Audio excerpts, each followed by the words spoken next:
One, God is teaching me a lesson most definitely today.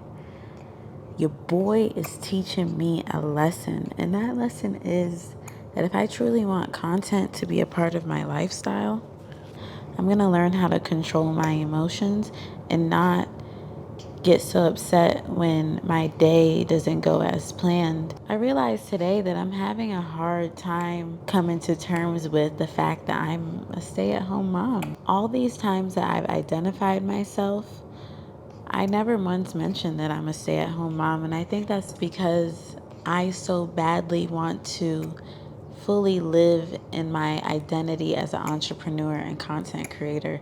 I really am a driven person, and I feel like the term stay-at-home mom makes it seem like I only take care of my child and our household, and that's it, and that's not all that I'm capable of. So and all these times where I've mentioned, I labeled myself as something, it oftentimes was an entrepreneur, a content creator, a new mom, a mom, but never a stay-at-home mom. And ultimately, that's what I am in a sense. Like, I don't have a full-time traditional job. I create means for myself through my endeavors. But I don't put my child in daycare, and no one else watches her besides me and her father. And back to the lesson that I feel like I'm learning today, I have to control my emotions when my day doesn't go as planned, because this is the first time since having my daughter that I'm actively back in the swing of work. My work is building a business that will be coming soon and content creation. And I'm so thankful for my husband because he really helped me talk through my emotions. By the way, my husband's name is Savion. I have not given the level of dedication that I'm at to my personal endeavors and my work since having her. It's really been all about her for the most part.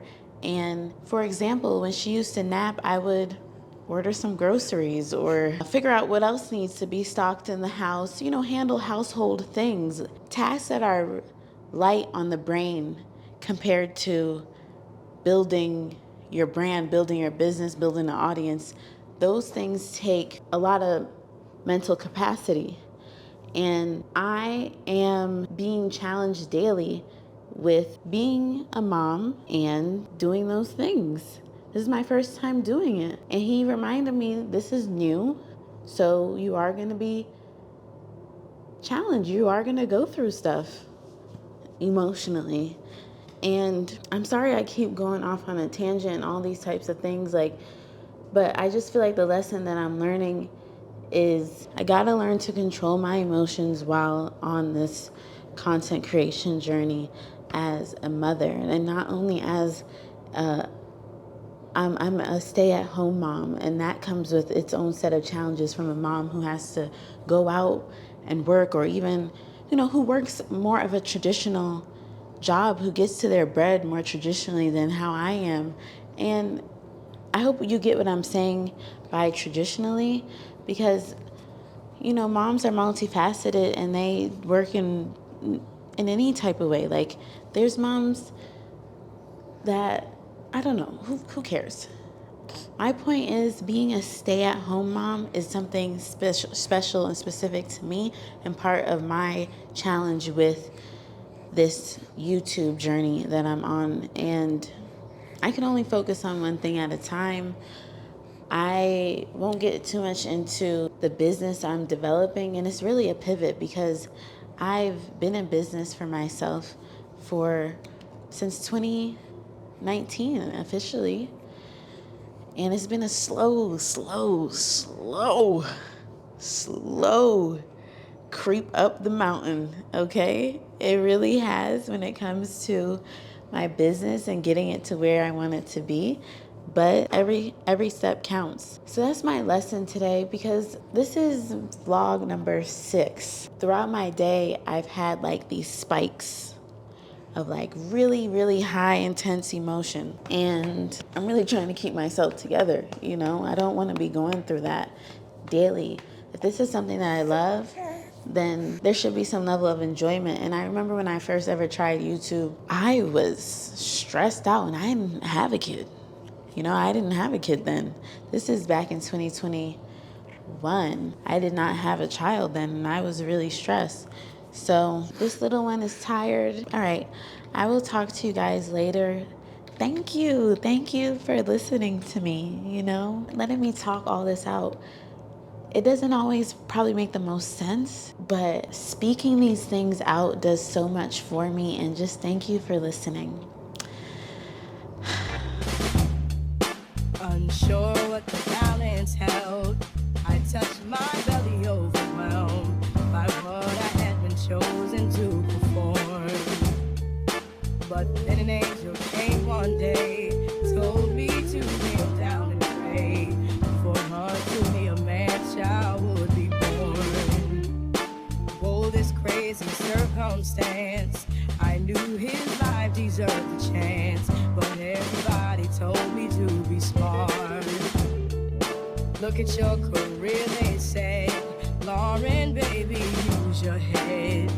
But instead I chose to use my heart. Now the joy of my world is in Zion. Now the joy of my world. It's the evening time. Onyx took a really long nap and I had to change her clothes because she made a mess. I'm having sweet green for dinner. So they used to put their bread in little brown bags, but now they put them in these containers. And this container is oddly satisfying. Well, oddly maybe for you, but this container is so satisfying to me. Just look at it. It's just so cute. Okay, currently, what else is going on? Video is being uploaded. Today's vlog is being uploaded. That's vlog number 6 if you haven't checked it out already. And we have been in the house all day, so we need to get out. We need to get out the house, and we should be doing that later. We are gonna go grab some dessert. Oh, I saw this beautiful post on Instagram, and it was a poem essentially talking about how these days with my baby are precious because she will not be attached to my body like this in just a matter of months or, you know, years. Like, there's gonna come a time where she's running around and she doesn't want to be all up on mommy like this. And essentially the post just gave me a really great perspective to continue to cherish these moments. I feel like I've been on that type of time when it comes to Onyx and the type of parent that I am. I actually learned a phrase for the style of parenting that I essentially do, which is called attachment style parenting.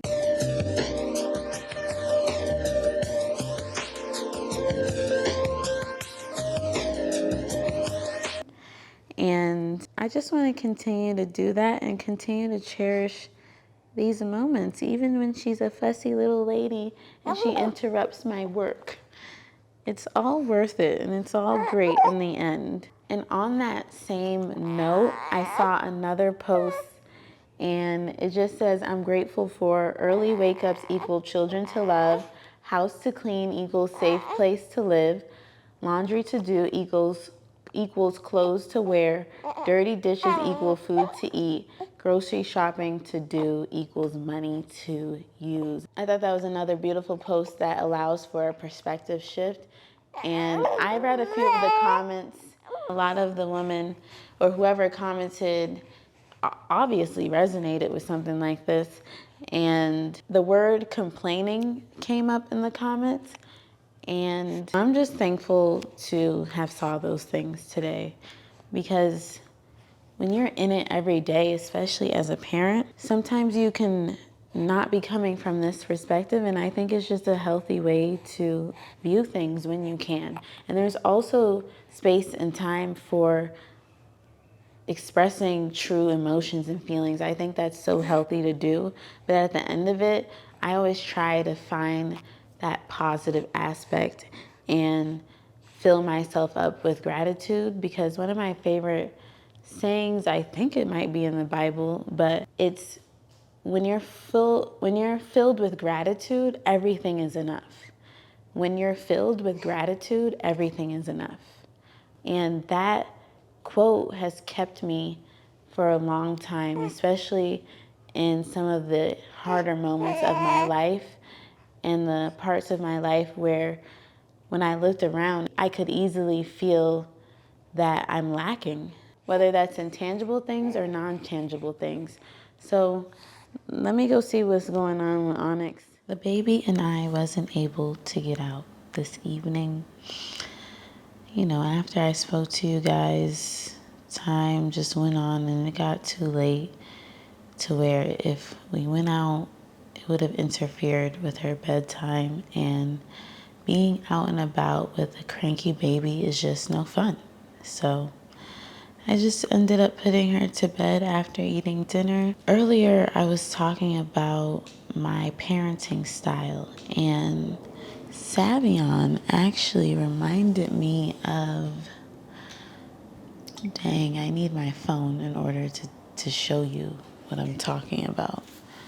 Hold on. I couldn't find my phone, but I got my laptop so that I can explain what I'm trying to tell you guys. The post said 9 months in, 9 months on, and 9 months near, and this is called the 9-9 rule. The 9-9 rule provides a new perspective on mental health, especially for moms who co-sleep, which I'm a mom who co-sleep. The rule suggests that for the first 9 months, babies prefer to sleep on their mother's chest because it mimics the environment they experienced when they were in the womb. And then for the following 9 months, they prefer to sleep near their parents. And I was reminded of this rule because most of this week, Onyx has slept on me during her naps, during her daytime naps, and I've held her and allowed her to sleep on me because it allows me to get my work done. She tends to sleep longer and reaches a deep sleep when she sleeps on me. So I suggest looking into the 999 rule if you are a new mom. When I read that post, it really did give me peace of mind because there's so much advice on sleeping rules for a baby, and I was like, who do I listen to? What advice do I listen to? And I eventually listened to where I felt my heart was leading me, and co-sleeping for me has been a game changer. So I tried to do something new when it comes to my editing hours. Instead of staying up super late and editing into the nighttime, I decided to wake up much earlier than I have in the past few months and to edit during the early morning time. That did not go as planned at all, and I ended up working on that video all day, and it didn't get posted until about 10:45 at night. And I'm apprehensive about trying that again. Ideally, it would be ideal for me to edit in the early morning and essentially think about it as starting my workday early, and which will allow me to end the workday earlier in the evening instead of staying up at all hours of the night, which I don't think is healthy nor I think is sustainable. But since today didn't go how I imagined, I'm just unsure. It's like, is it realistic for me to wake up? I woke up at 6:30. Is it realistic for me to wake up earlier than that, around 5:30 or even 5? I'm really not sure. So I'm going to take some advice that my husband gave me earlier and just have grace with myself when it comes to figuring out what editing is going to look like for me. Because it definitely was a bit frustrating starting and stopping on editing, and that's probably because I'm used to, before being a mom, I could do super long editing sessions, which wasn't healthy either. And I just have to get used to taking these breaks during my editing if I ultimately don't want to stay up super late working on my videos in that capacity, in the editing capacity. I wish I was able to go out just for my own self, but hey, that didn't happen and it's okay. I wasn't able to leave the house, but Savion was, and he got these cookies. I'm gonna insert the content he got for me. Came to Chattahoochee for one thing. And that will be it. Bye bye. It's about to turn. The SD card is gonna be full any second now. Okay, until it dies on me, hopefully. Look at the cookies. Can you see them? Do you see the cookies? I'm gonna enjoy these. All right. Peace.